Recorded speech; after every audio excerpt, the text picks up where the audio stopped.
The question is that the motion be agreed to. The member for Dunkley has the call.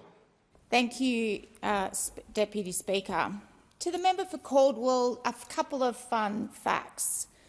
Immigration is currently down 47%, and during a decade in government, the Liberal National Party built 373 homes. So 10 years in government and you've only built 373 homes. This budget, this housing budget, extends on the incredible work the Minister for Housing has done this past few years. For communities like Dunkley, this investment is not a side issue or a future issue. It is the issue right here and now. And across every community within Dunkley, this means that people that want some basic security, the chance to rent affordably, to buy and build a future close to family, work and schools is increasingly possible. This is why this budget matters to Dunkley residents. The Albanese Labor Government is delivering a further $2 billion in housing-enabling infrastructure, bringing the government's total investment in that infrastructure to $6.3 billion. To build homes, we need strong foundations, roads, sewerage, water and community infrastructure that allows those homes to be built.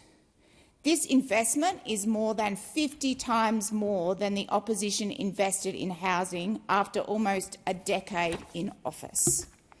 This new funding lifts the government's total housing investment to $47 billion. That is a very serious investment because the housing challenge demands a serious response. Through the investment, the government is delivering 55,000 social and affordable homes, nearly 150 times what the opposition built during its time in government. More homes for families, workers and for people doing it tough. In my electorate of Dunkley, we've currently got 19 social homes being redeveloped. And in Dunkley, we need to build 33,000 homes by 2051, and that is a big task, and it will only happen if government is prepared to invest, plan and partner with local communities. Over the past year, I've met regularly with Home Time and listened firsthand to the experiences of young people facing homelessness and housing stress. These conversations brought into sharp focus the reality that too many young Australians are struggling to find safe, stable housing at a critical stage in their lives. That is why I was proud to see in the budget $60 million allocated to a youth housing incentive. This measure will unlock thousands of additional tenancies, helping young people avoid homelessness and providing the stability they need to build a stronger future.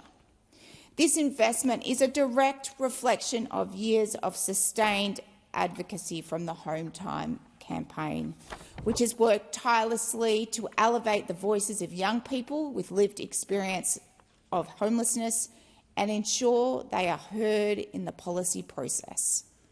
There is always more to do, particularly on this issue, but this is an important step forward in addressing youth homelessness and building a much fairer housing system. This budget also builds on real help for first home buyers. In Dunkley, 1,837 residents have already taken up the 5% deposit scheme. Nationally, 75,000 additional Australians are expected to access first home ownership, who would not have done so without the measures introduced by this government in this budget. For those buyers, this is the difference between waiting and entering the market, between hoping and owning, between being locked out and getting a foot in the door.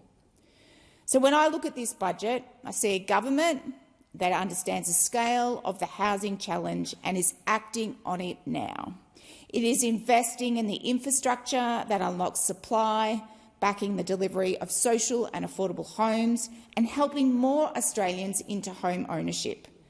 For the Dunkley residents, that means a stronger foundation for the future, more homes, more opportunity and more security.